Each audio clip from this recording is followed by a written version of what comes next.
Hi అండి, అందరూ ఎలా ఉన్నారు? అడవి పువ్వుల నుంచి ఇంకొక కథని మీతో పంచుకుందామని నేను మీ ముందుకు వచ్చేసి ఉన్నాను.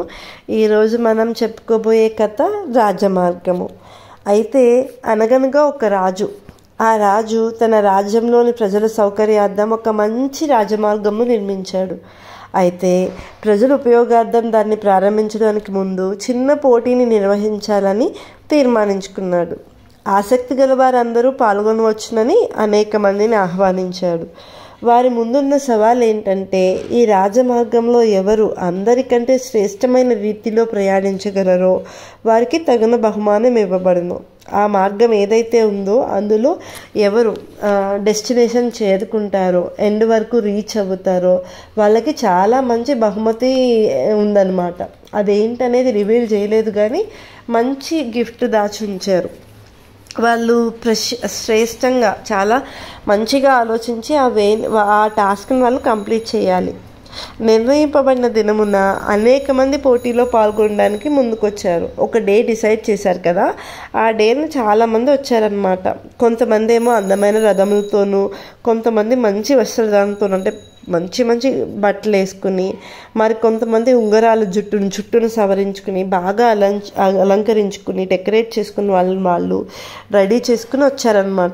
కొంతమంది యువకులైతే పరుగు పందెంలో పాల్గొనేప్పుడు వాడే దుస్తుల్ని వేసుకుని వచ్చారు. అంటే మనం రన్నింగ్ అప్పుడు స్పోర్ట్స్ టైంలో వేసుకుంటాం కదా, అలాంటి బట్టలు వేసుకుని వచ్చారనమాట. పోటీదారులందరూ ఒక రోజంతా రాజమార్గంలో ప్రయాణించారు. సో ఆ పార్టిసిపేట్ చేసే వాళ్ళంతా ఆ రాజమార్గంలో ట్రావెల్ చేశారనమాట.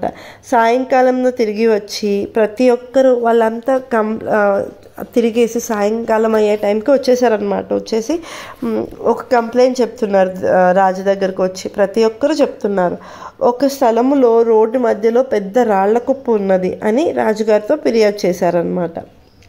దాన్ని బట్టి వారి ప్రయాణానికి ఆటంకం ఏర్పడినట్లుగా పేర్కొన్నారు.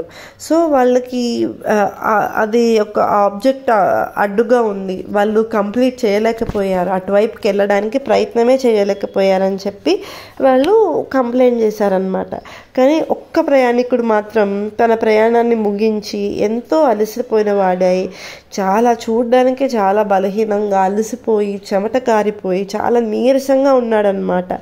అతను రాజు దగ్గరికి వచ్చి వినయపూర్వకంగా ఇట్లా అని చెప్తున్నాడు, ఇలా వినవించుకుంటున్నాడు. మహారాజా, నేను ఆగి రోడ్డు మధ్యలోనున్న రాళ్ల కుప్పను తొలగిస్తూ ఉండగా ఈ బంగారు నాణేల సంచి నాకు దొరికింది. దయచేసి మీరు విచారణ జరిపి దీని యొక్క అసలైన యజమానికి దీన్ని అందజేయండి. ఇది ఎవరిదై ఉంటుందో వాళ్ళకి ఇచ్చేసేయండి అని చెప్పి అన్నప్పుడు రాజు అన్నారంట, నీవే దానికి అసలైన యజమానుడివి అని గంభీరంగా చెప్పారు రాజుగారు. లేదండి, ఇది నాది కాదు, ఇంత డబ్బు నా దగ్గర ఎన్నడూ లేదు అని ఆ ప్రయాణికుడు చెప్పాడు. అది సరే కానీ ఎవరైతే ఆ రాళ్ల కుప్పను తొలగించి ఇతరులకు మార్గం సులభం చేస్తారో, అంటే సుగమం చేస్తారో, ఈజీ చేస్తారో వారే ఈ పోటీలో నెగ్గినట్లు. అదే నేను పెట్టిన పరీక్ష. వారికి బహుమానంగా నాణేల సంచిని నేనే పెట్టించాను.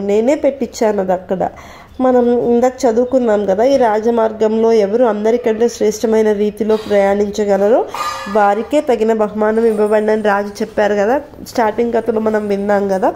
సో అది ప్రయాణికుడు చేశాడనమాట. వాళ్ళ కోసమే నేను సంచి దాచిపెట్టానని రాజుగారు చెప్పారు. నీవి పోటీలో నెగ్గావు కాబట్టి నీవే దీన్ని తీసుకుని సంతోషంగా వెళ్ళవచ్చును అని రాజు పలకగా ఆ ప్రయాణికుడు ఏం చేశాడు, సమాధానంగా ఇంటికి వెళ్ళిపోయి సుఖ సంతోషాలతో జీవించసాగాడు.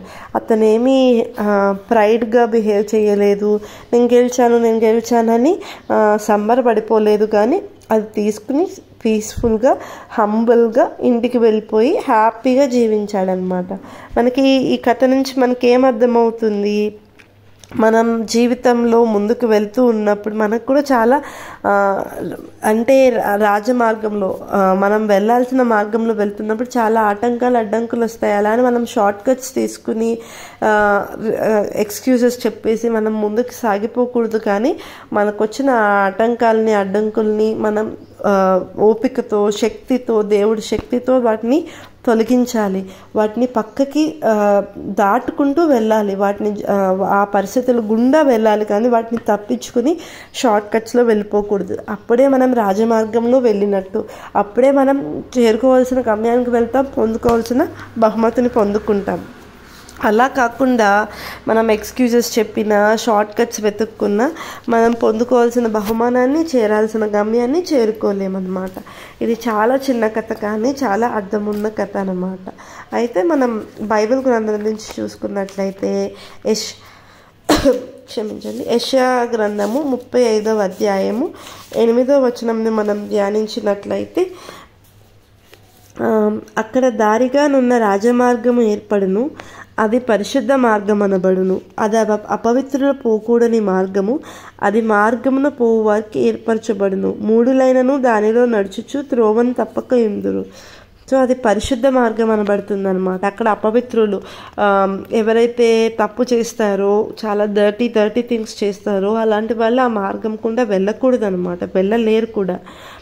ఎవరైతే న్యాయంగా ఉంటారో అలాంటి వాళ్ళు ఆ మార్గంలో పోతారు, అసలు తప్పిపోకుండా ఆ మార్గంలో వాళ్ళు వెళ్తారు. ఇంకా మనం చూసుకున్నట్లయితే సామెతల గ్రంథము, సామెతలు 16వ అధ్యాయము 17వ వచనాన్ని కూడా మనం ధ్యానించుకున్నట్లయితే 16-17,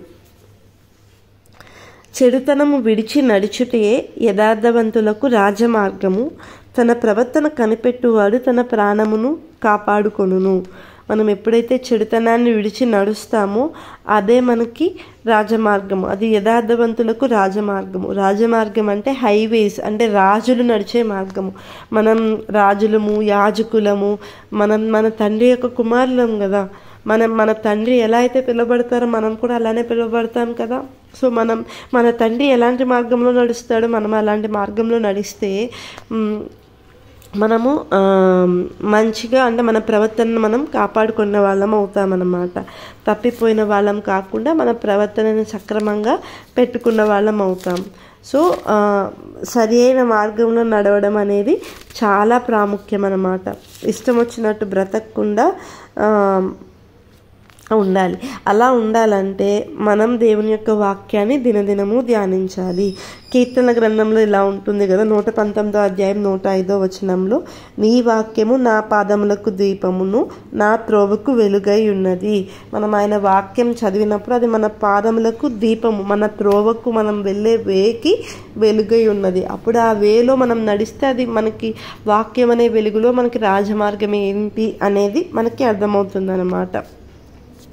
ఇంకా మళ్ళీ యెషయా గ్రంథము 49వ అధ్యాయం 11వ వచనంలో కూడా మనం ధ్యానించుకుంటే ఇక్కడ ఏమనుందంటే, నా పర్వతములన్నిటినీ త్రోవగా చేసేదను, నా రాజమార్గములు ఎత్తుగా చేయబడును.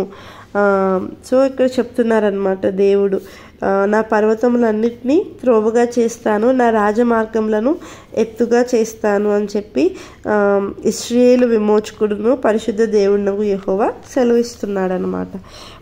ఇంకా మత్తయి సువార్త 7వ అధ్యాయం చివరిగా మనం చదువుకున్నట్లయితే, మత్తయి సువార్త 7వ అధ్యాయం 13-14 వచనాలు, ఇరుకు ద్వారమున ప్రవేశించుడి, నాశనమునకు పోవు ద్వారము వెడల్పును, ఆ దారి విశాలమునై ఉన్నది, దాని ద్వారా ప్రవేశించువారు అనేకులు. జీవమునకు పోవు ద్వారం ఇరుకును, ఆ దారి సంకుచితమునై ఉన్నది, దాన్ని కొనుగొనువారు కొందరు. ఈ ప్రయాణికుడు కనుగొన్నాడు కదా ఆ దారిని, అది చాలా ఇరుకుగా, అంటే ఆ రాళ్ళన్నీ అడ్డుపట్టేసి వెళ్ళడానికి వీలు లేకుండా ఉంది. అలాగని చెప్పి ఆయన సులువైన మార్గాన్ని ఎన్నుకున్నాడా? వేరే షార్ట్ కట్స్కి వెళ్ళిపోయాడా? లేదు. దాన్ని, ఆ ముందున్న అబ్స్టకల్ని, ఆ ముందున్న సమస్యని పరిష్కరించుకుని ముందుకు సాగిపోయాడు. అందుకే నాశనంకు పోవు ద్వారం ఎప్పుడు వెడల్పుగా, చాలా పెద్దదిగా, సులువుగా, చూడడానికి అందంగా, చక్కగా ఉంటుంది, కానీ అది నాశనానికే నడుపుతుంది అన్నమాట. కానీ అలా ఆ వేలో వెళ్ళిపోయే వాళ్ళు అనేకులు. ఇప్పుడు ఈ పోటీలో కూడా చాలామంది ప్రయాణికులు అలాంటి వేలో వెళ్ళిపోయిన వాళ్ళే. ఒక్క ప్రయాణికుడు మాత్రమే ఇరుకు ద్వారంలో ప్రవేశించి జీవంను పోవు ద్వారంను కనుగొన్నాడు. అందుకే సుఖ సంతోషాలతో ఆనందంగా, సమాధానంగా జీవించగలిగాడు అనమాట, రాజుగారు ఇచ్చిన బహుమతి పొందుకొని. ఇది ఫిజికల్ బహుమతే కాదు, మన ఆత్మీయంగా కూడా చూసుకుంటే మనం దేవుడిచ్చే బహుమతిని పొందుకుని క్షేమంగా, సంతోషంగా, ఆనందంగా ఉండగలుగుతాం. ఈ కథని, ఈ వాక్యంని దేవుడు దీవించును కాక చిన్ని ప్రేయర్ చేసుకుంటాం. యేసయ్య, మేము వినిన ఈ కథ అంతటి ద్వారా మీరు మాకు గొప్ప పాఠాన్ని నేర్పించండి.